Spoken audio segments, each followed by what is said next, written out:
بسم اللہ الرحمن الرحیم۔ اللہم صلی علی محمد وعلی آل محمد۔ السلام علیکم ورحمۃ اللہ وبرکاتہ۔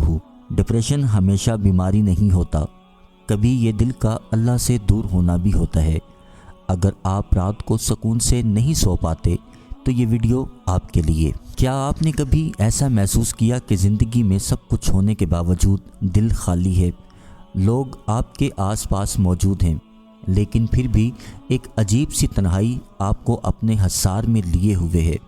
صبح آنکھ کھلتی ہے مگر دل بوجھل رہتا ہے، رات آتی ہے مگر نیند سکون سے نہیں آتی۔ بعض اوقات انسان اپنی کیفیت کو الفاظ میں بیان نہیں کر پاتا، وہ صرف اتنا جانتا ہے اس کے اندر کچھ ٹوٹ رہا ہے، کچھ ایسا جو نظر نہیں آتا مگر ہر لمحہ محسوس ہوتا ہے۔ یہی وہ کیفیت ہے جسے آج کی زبان میں ڈپریشن کہا جاتا ہے۔ یہ صرف اداسی کا نام نہیں بلکہ ایک ایسی کیفیت ہے جو انسان کی سوچ، جذبات، امید اور زندگی کے رنگوں کو متاثر کر دیتی ہے۔ جب انسان مسلسل پریشانی، ناکامی، تنہائی یا دل کے زخموں سے گزرتا ہے تو اس کے اندر ایک خاموش جنگ شروع ہو جاتی ہے۔ وہ باہر سے مسکراتا ہے مگر اندر سے تھکا ہوتا ہے، وہ لوگوں کے درمیان بیٹھا ہوتا ہے مگر دل میں ویرانی محسوس کرتا ہے۔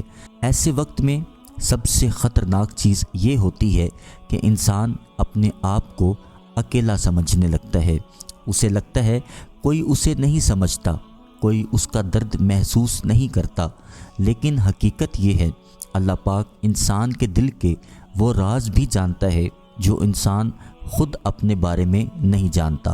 استغفار کا تعلق صرف گناہوں کی معافی سے نہیں بلکہ دل کی صفائی، روح کی پاکیزگی، روح کی تازگی اور امید کی واپسی سے بھی ہے۔ جب انسان بار بار استغفر اللہ کہتا ہے تو وہ دراصل اپنے رب کے سامنے اپنی کمزوری کا اعتراف کر رہا ہوتا ہے۔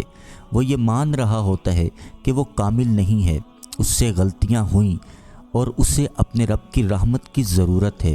یہ احساس انسان کے دل سے بہت سا بوجھ ہٹا دیتا ہے، کیونکہ ڈپریشن کی ایک وجہ یہ بھی ہوتی ہے کہ انسان اپنے اوپر ضرورت سے زیادہ بوجھ سوچیں اپنے اوپر سوار کر لیتا ہے، اپنے آپ کو معاف نہیں کرتا اور ماضی کی غلطیوں کو بار بار یاد کر کے خود کو سزا دیتا ہے۔ استغفار انسان کو سکھاتا ہے کہ اللہ کی رحمت اس کے گناہوں اور کمزوریوں سے کہیں زیادہ وسیع ہے۔ جب یہ یقین دل میں پیدا ہونے لگتا ہے تو امید کی ایک نئی کرن جاگتی ہے۔ انسان آہستہ آہستہ اپنے آپ کو دوبارہ سنبھالنا شروع کرتا ہے، اس کی سوچ بدلنے لگتی ہے۔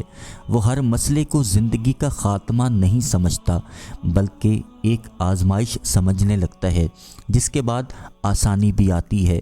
بہت سے لوگ یہ محسوس کرتے ہیں کہ جب وہ روزانہ کچھ وقت استغفار کو توجہ، دھیان کے ساتھ دعا اور درود شریف کے لیے نکالتے ہیں تو ان کے دل میں ایک عجیب سا سکون پیدا ہونے لگتا ہے۔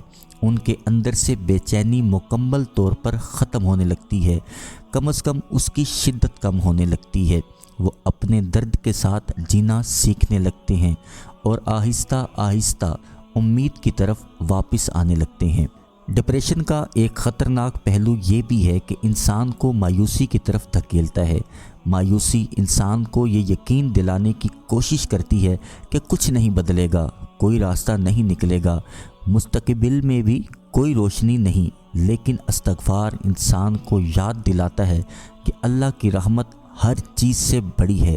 آج کا اندھیرا ہمیشہ کے لیے نہیں، ہر رات کے بعد صبح آتی ہے اور ہر مشکل کے بعد آسانی کا وعدہ بھی قرآن میں ہے۔ جب انسان استغفار کو اپنی روزمرہ زندگی کا حصہ بنا لیتا ہے، اس کے اندر صبر پیدا ہونے لگتا ہے۔ وہ جلدی ٹوٹنے کے بجائے حالات کا سامنا کرنا سیکھتا ہے، اس کے دل میں اللہ پر بھروسہ بڑھتا ہے۔ یہی بھروسہ اسے زندگی کے مشکل مرحلوں سے نکال کر اللہ کی رحمت کے قریب کرتا ہے اور اس کو زندگی کے مشکل مرحلوں سے گزرنے کی طاقت دیتا ہے۔ استغفار کوئی جادوئی فارمولہ نہیں ہے کہ جو ایک دن میں تمام مسائل ختم کر دے۔ استغفار کرتے ہوئے ہمیں ان باتوں پر دھیان دینا ہے کہ ماضی میں ہم سے جو بھی گناہ ہوئے